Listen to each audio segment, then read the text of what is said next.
ಇಂಥ ಘಟಾನುಘಟಿಗಳನ್ನೇ ಅಲ್ಲ ನಾನು ಹೇಳ್ತಾ ಇರೋದು. ನಿಮಗೆ ದೇಶದ ಪ್ರಧಾನಿ ಆಂಟಿ ಸೋಷಿಯಲ್ ಎಲಿಮೆಂಟ್ ಆಗ್ತಾರಮ್ಮ. ಅಲ್ಲ, ಅವ್ರನ್ನ ಕೊಲ್ಲೋಕ್ ಬಂದವ್ರ ಬಗ್ಗೆ ಸರ್ ನಾನು ಹೇಳ್ತಾ ಇರೋದು. ಕೊಲ್ಲೋಕ್ ಬಂದವ್ರು ಆಂಟಿ ಸೋಷಿಯಲ್ ಎಲಿಮೆಂಟ್ಸು. ಬಟ್ ಈಗ ನೀವು ಮಾಡ್ತಿರೋ ಆರೋಪ ಒಬ್ಬ ಶಾಸಕ ನೀವು ಮಾತಾಡೋ ಪ್ರಕಾರ ಇಂದಿರಾ ಗಾಂಧಿ, ಮಹಾತ್ಮ ಗಾಂಧಿ ಇವರೆಲ್ಲ ಆಂಟಿ ಸೋಷಿಯಲ್ ಎಲಿಮೆಂಟ್ಸ್ ಅವರು. ಅದೇಮ್ಮ ನಾನು ಹೇಳ್ತಾ ಇರೋದು. ನನ್ನ ಮನೆ ಮುಂದೆ ನೀನು ಯಾಕೆ ಕಳಿಸಿದೀಯ? ನೀನು ಬ್ಯಾನರ್ ಹಾಕಬೇಕು ಅಂದರೆ ವರ್ಕರ್ಸನ್ನ ಇಟ್ಟು ಪೊಲೀಸ್ ಪ್ರೊಟೆಕ್ಷನ್ ಕೊಟ್ಟು ಮುನ್ಸಿಪಾಲ್ಟಿ ಅಧಿಕಾರಿಗಳನ್ನ ಕೊಟ್ಟು ಪರ್ಮಿಷನ್ ಲೆಟರ್ ತಗೊಂಡು ಬಂದು ನಿಮ್ಮ ಮನೆ ಮೇಲೆ ಏನಾಗ್ತೀವಿ ಅಂತೇಳಿ ಬೇಕಾದರೆ ನೀವು ಆಗಬೇಕಾಗಿತ್ತು. ನೀವ್ಯಾಕೆ ರೌಡಿಗಳನ್ನು ಆ್ಯಂಟಿ ಸೋಷಿಯಲ್ ಎಲಿಮೆಂಟ್ಸನ್ನು ಬಾಂಬ್ಗಳು, ಬೀರ್ ಬಾಟಿಲ್ಸು, ಪ್ರೈವೇಟ್ ಗನ್ಮ್ಯಾನ್ಗಳನ್ನ ತೊಗೊಂಡು ಬಂದು ಯಾರಾದರೂ ಬ್ಯಾನರ್ ಹಾಕ್ತಾರಾ? ಈ ಸತೀಶ್ ರೆಡ್ಡಿ ಅವ್ರಿಗೂ ನಾರಾ ಭರತ್ ರೆಡ್ಡಿ ಅವ್ರಿಗೂ ಏನು ಸಂಬಂಧ? ಯಾಕೆ ಅವರಿಬ್ರು ಕ್ಲೋಸು? ಬಿಸ್ನೆಸ್ ಪಾರ್ಟ್ನರ್ಸ್ ಅಥವಾ ರಾಜಕೀಯ ಸಲಹೆಗಾರ ಏನಾದ್ರೂ ಸತೀಶ್ ರೆಡ್ಡಿ ಅವ್ರು ನಾರಾ ಭರತ್ ಅವರಿಗೆ? ಸತೀಶ್ ರೆಡ್ಡಿಯಿಂದಾನೇ ಎಲ್ಲ ಸಬ್ ರಿಜಿಸ್ಟರ್ ಆಫೀಸ್ಗಳು, ಪೊಲೀಸ್ ಸ್ಟೇಷನ್ಗಳು ಮತ್ತು ಕಾಂಟ್ರಾಕ್ಟ್ಗಳು, ಆಸ್ಪತ್ರೆಗಳು ಎಲ್ಲ ದುಡ್ಡು ವಸೂಲಿ ಮಾಡುವಂಥದ್ದು, ಗಾಂಜಾಗಳು, ಓಸಿ ಮಟ್ಕಗಳು ಬರೆಸೋದು, ಕ್ಲಬ್ಗಳು ನಡೆಸೋದು, ಇದೆಲ್ಲದರಿಂದ ಹಣ ಕಲೆಕ್ಷನ್ ಮಾಡೋದಕ್ಕೆ ಅವನ್ನ ಮುಂದೆ ಇಟ್ಟು ಅವನ ಮನೆಗೆ ಸುಮಾರು 8-10 ಮಂದಿ ಗನ್ಮ್ಯಾನ್ಗಳನ್ನ ಇಟ್ಟು ಪ್ರೈವೇಟ್ ಗನ್ಮ್ಯಾನ್ಗಳನ್ನು ಅವನ ಕಡೆಯಿಂದ ಸಿಟಿಯಲ್ಲಿ ಪಂಚಾಯಿತಿಗಳು ಮಾಡಿಸಿ ಜನರುಗಳನ್ನ ಹೆದರಿಸೋದು, ಬೆದರಿಸೋದು, ಅವನ ಮೂಲಕ ಇವನು ಭರತ್ ರೆಡ್ಡಿ ಮಾಡಿಸೋದು. ಈಗ ಸರ್ಕಾರ ದ್ವೇಷ ಭಾಷಣವನ್ನ ನಿಷೇಧ ಮಾಡ್ಲಿಕ್ಕೆ ಹೊರಟಿದೆ, ಹೊಸ ಕಾನೂನು ತರ್ತಾ ಇದೆ. ಬಟ್ ಅವರದೇ ಪಕ್ಷದ ಶಾಸಕರು, ಇನ್ಫ್ಯಾಕ್ಟ್ ವಿಜೇಂದ್ರ ಅವರು ಕೂಡ ಇದ್ರ ಬಗ್ಗೆ ಮಾತನಾಡಿದ್ರು. ಹಂಗೆ ಕೇಸ್ ಹಾಕೊಂಗಿದ್ರೆ ಮೊದಲು ಭರತ್ ರೆಡ್ಡಿ ಅವ್ರ ವಿರುದ್ಧ ಹಾಕಬೇಕಾಗತ್ತೆ, ದ್ವೇಷ ರಾಜಕಾರಣ ಮಾಡ್ತಿರೋವ್ರ ವಿರುದ್ಧ ಹಾಕಬೇಕಾಗತ್ತೆ ಅಂತ ಹೇಳಿ. ನಾನು ನೇರವಾಗಿ ಕೇಳ್ತೀನಿ ಜನಾರ್ದನ್ ರೆಡ್ಡಿ ಅವರೇ, ಹಾಗಾದ್ರೆ ಬಿಜೆಪಿ ಇನ್ಕ್ಲೂಡಿಂಗ್ ನೀವು ಇಷ್ಟು ದಿನ ಹಾಗಾದ್ರೆ ಕ್ಲೀನ್ ರಾಜಕಾರಣ ಮಾಡ್ಕೊಂಡು ಬಂದಿದ್ದೀರಾ ಬಳ್ಳಾರಿಯಲ್ಲಿ? ದ್ವೇಷ ರಾಜಕಾರಣ ಬಿಜೆಪಿ ಕಡೆಯಿಂದ ಆಗೇ ಇಲ್ವಾ ಬಳ್ಳಾರಿ ಪ್ಲಸ್ ರಾಜ್ಯದ ಯಾವುದೇ ಭಾಗದಲ್ಲಿ? ನಾನು ಒಂದೇ ಒಂದು ವಿಷಯ, ನಿಮಗೆ ಮೀಡಿಯಾಗೆ RTA ಇದೆ. ನಾನು 40 ತಿಂಗಳು ಇಲ್ಲಿ ಮಂತ್ರಿಯಾಗಿದ್ದಾಗ, ನನ್ನ ಸಹೋದರ ಶ್ರಾಮ್ಲವರು ಮಂತ್ರಿಗಳಾಗಿದ್ದಾಗ RTA ಆ್ಯಕ್ಟಲ್ಲಿ ಇದೇ ದೊಡ್ಡ ದೊಡ್ಡ ಕುಟುಂಬಗಳು ಯಾರಾದರೂ ಕೂಡ ಏನೇ ಆದರೂ ಬಳ್ಳಾರಿಯಲ್ಲಿ ಶಾಂತಿ ಅಭಿವೃದ್ಧಿ ಇತ್ತ ಅಥವಾ ಈ ರೀತಿ ಘಟನೆಗಳು ನಡೆದಿತ್ತ ಅನ್ನೋದು ನೀವೇ RTA ಮೂಲಕ ತಿಳ್ಕೊಂಡು ಒಂದು ಸ್ಪೆಷಲ್ ಸ್ಟೋರಿ ಮಾಡಿ ಅವತ್ತು ನಾನು ಬಂದು ನಿಮಗೆ ನನ್ನ ಬಗ್ಗೆ ಏನಾದರೂ ಒಂದು ಸಣ್ಣ ಕಪ್ಪು ಚುಕ್ಕೆ ಇದ್ರೆ ಕೂಡ ನಾನು ಮಾತಾಡ್ತೀನಿ. ಮರ್ಡರ್ಗಳನ್ನು ಮಾಡಿಸ್ಬಿಟ್ಟಿದ್ದೀರಿ ಅಂತ ಕೂಡ ಆರೋಪ ಮಾಡಿದ್ದಾರೆ ಭರತ್ ರೆಡ್ಡಿ ಅವರು. ಹೆಣ್ಮಕ್ಳು ಕಣ್ಣೀರು ಹಾಕಿದ್ದಾರೆ. ಭರತ್ ರೆಡ್ಡಿ ಅವರು ಗೆದ್ದ ದಿನ ಅನೇಕ ಹೆಣ್ಮಕ್ಳು ಬಳ್ಳಾರಿ ಕಾನೂನು ತಗೊಂಡು ಬಂದಿದ್ದೆ, ಜೈಲಿಗೆ ಶುಭಾಶಯ ಹೇಳಿದ್ರಂತೆ. ಇನ್ಮೇಲಾದ್ರೂ ರಾಕ್ಷಸರ ವರ್ತನೆ ಮುಗಿಯುತ್ತೆ ಅಂತ ಹೇಳಿ ಭರತ್ ರೆಡ್ಡಿ ಅವ್ರ ಮುಂದೆ ಅನೇಕ ಹೆಣ್ಮಕ್ಳು ಕಣ್ಣೀರು ಹಾಕಿದ್ರಂತೆ.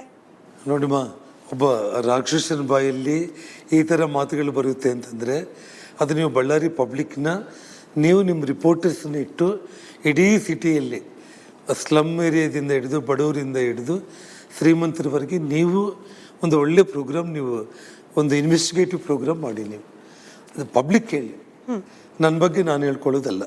ಒಂದು.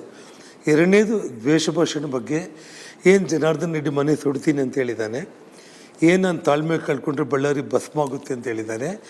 ಜನಾರ್ದನ್ ರೆಡ್ಡಿನ ಸಾಯಿಸೋದಕ್ಕೆ 1000 ಮಾರ್ಗಗಳು ನನಗೆ ಗೊತ್ತು ಅಂತ ಏನು ಹೇಳಿದ್ದಾನೆ.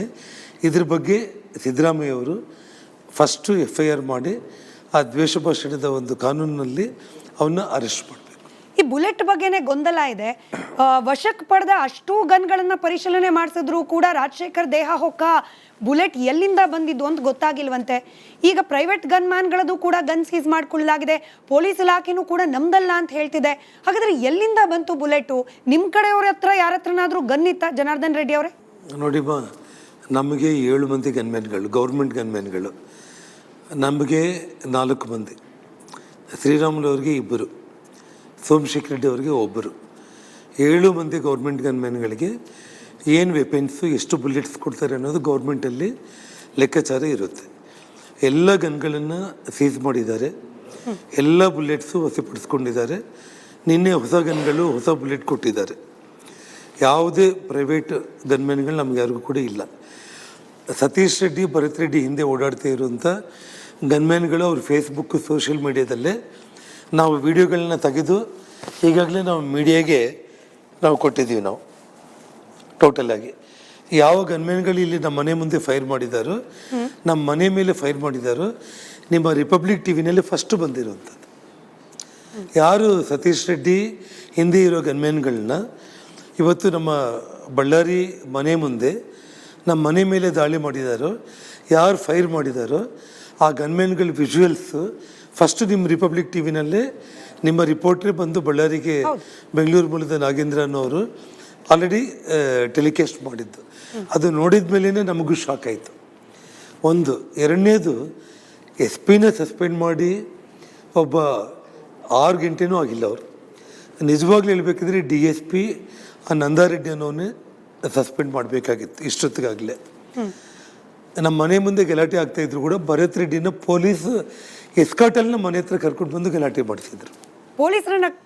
ಜೊತೆಗೆ ಭರತ್ ರೆಡ್ಡಿ ಈ ಗನ್ ಏನಿದೆಯಲ್ಲ, ಈಗಾಗಲೇ ತಾವೇನು ಸರ್ ಇದ್ರ ಬಗ್ಗೆ ಸ್ಪಷ್ಟನೆ ಬೇಕು. ಚಿತ್ರದುರ್ಗ ಭರತ್ ರೆಡ್ಡಿ ಅವರನ್ನ ಎಸ್ಕಾಟ್ ಮಾಡಿ ಪೊಲೀಸರು ಕರ್ಕೊಂಡು ಬಂದು ಗಲಾಟೆ ಆದ್ಮೇಲೆ ವಾಪಸ್ ಕರ್ಕೊಂಡು ಹೋಗ್ರಿ ಅನ್ನೋ ಆರೋಪ ನಿಜಾನಾ? ಪೊಲೀಸ್ ಎಸ್ಕಾಟಲ್ಲೇ ಅವನ್ನ ಕರ್ಕೊಂಡು ಬಂದಿರೋದು. ನಿಮಗೆ ವಿಡಿಯೋಗಳನ್ನ ನಾನು ಹಾಕಿದ್ದೀನಿ. ನಾನು ನಿಮ್ಮ ರಿಪಬ್ಲಿಕ್ ಟಿ ವಿನಲ್ಲಿ ನಿಮ್ಮ ನಾಗೇಂದ್ರ ಬಾಬು ಬೆಂಗಳೂರಿಂದ ಬಂದಿದ್ದಾರೆ, ನಮ್ಮ ಬಳ್ಳಾರಿ ಹುಡುಗರಿದ್ದಾರೆ. ನಿಮ್ಮ ರಿಪಬ್ಲಿಕ್ ಟಿ ವಿ ಇವತ್ತು ಬೆಳಿಗ್ಗೆ ನಾನು ರಿಲೀಸ್ ಮಾಡಿದ್ದೀನಲ್ಲ, ಪೊಲೀಸ್ ಎಸ್ಕಾಟಲ್ಲೇ ಭರತ್ ರೆಡ್ಡಿ ಅವ್ರನ್ನ ಪೊಲೀಸರು ನಮ್ಮ ಮನೆಯವರೆಗೆ ಕರ್ಕೊಂಡು ಬಂದು ಗಲಾಟೆ ಆದಮೇಲೆ ಪೊಲೀಸರು ಕರ್ಕೊಂಡು ಹೋಗಿದ್ದು ವಿಜುವಲ್ಸ್ ಇವತ್ತು ನಿಮ್ಮಲ್ಲೇ ಇದೆ. ಯಾಕೆ ಈ ಪ್ರಶ್ನೆ ಎರಡನೇ ಸತಿ ಕೇಳಿದೆ ಅಂದ್ರೆ, ಈಗ ಅರ್ಧ ಗಂಟೆ ಮುಂಚೆ ಭರತ್ ರೆಡ್ಡಿ ಅವರು ಹೇಳಿದ್ರು ಫ್ಯಾಮಿಲಿ ಜೊತೆ ಟೂರ್ಗೆ ಹೋಗಿದ್ದೆ, ಡ್ರೈವರ್ ಅನ್ನ ಕೂಡ ಬಳಸ್ಕೊಂಡಿಲ್ಲ, ಏಕಾಂಗಿಯಾಗಿ ಬಂದೆ ನಾನು ಅಲ್ಲಿಗೆ, ನಮ್ಮ ಹುಡುಗರನ್ನ ರಕ್ಷಣೆ ಮಾಡ್ಕೊಳ್ಳಿಕ್ಕೋಸ್ಕರ ಏಕಾಂಗಿಯಾಗಿ ಬಂದೆ ನಾನು ಅಂತ ಹೇಳಿ ಭರತ್ ರೆಡ್ಡಿ ಅವರು ಹೇಳ್ತಾ ಇದ್ದಾರೆ. ನೋಡಿಮ್ಮ, ವಿಜುವಲ್ಸ್ ಪೊಲೀಸರು ಅವನ್ನ ಎಸ್ಕಾರ್ಟ್ ಮಾಡಿಕೊಂಡು ಕರ್ಕೊಂಡು ಬಂದಿರೋದು. ಬೇಕಿದ್ರೆ ಇದು ಇಂಟರ್ವ್ಯೂ ಆದಮೇಲೆ ನಾನು ಹೇಳಿದ್ದನ್ನು ನೀವು ಇನ್ನೊಂದ್ಸಲ ಕ್ರಾಸ್ ಚೆಕ್ ಮಾಡಿಕೊಂಡು ರೆಡ್ಡಿ ಅವರಿಗೆ ಅಥವಾ ಕಾಂಗ್ರೆಸ್ ಪಕ್ಷಕ್ಕೆ ಹೋಗ್ಬಿಡುತ್ತೆ, ಹಾಗಾಗೇನೆ ಇದನ್ನು ಸಹಿಸ್ಕೊಳ್ಳಿಕ್ಕಾಗದೆ ಗಲಾಟೆ ಮಾಡಿದ್ದಾರೆ ಅನ್ನೋ ಆರೋಪ. ಒಪ್ತೀರಾ ಇದನ್ನ? ನೋಡಿಮ್ಮ, ಕಾಂಗ್ರೆಸ್ ಪಕ್ಷ ವಾಲ್ಮೀಕಿ ಮಹರ್ಷಿಗಳ ವಿಚಾರದಲ್ಲಿ ಅವರು ಮಾಡಿದ್ದೆಲ್ಲ ಶೂನ್ಯ.